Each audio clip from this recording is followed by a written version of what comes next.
Welcome to Samba Samba. Enjoy the video.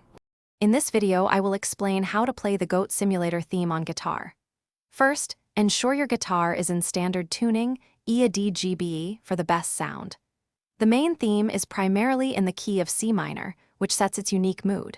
We will focus on three essential chords, C minor, F minor, and G major, which form the foundation of the song. Next, let's tackle the chord progression.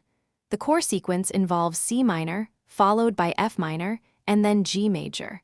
Practice transitioning smoothly between these three chords. For the rhythm, try to play at approximately 143 beats per minute, which matches a similar track from the soundtrack. A steady down-up strumming pattern works well. To add more depth, you can incorporate simple melody lines.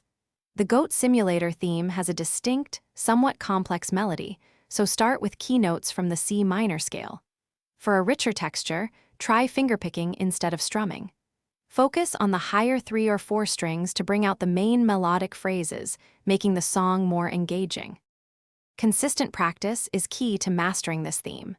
Dedicate 15 to 20 minutes daily to focus sessions, rather than longer, infrequent ones. Using a metronome will significantly improve your timing and help you gradually increase your playing speed.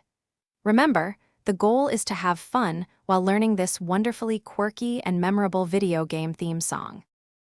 Thanks for watching. Consider subscribing if we helped you.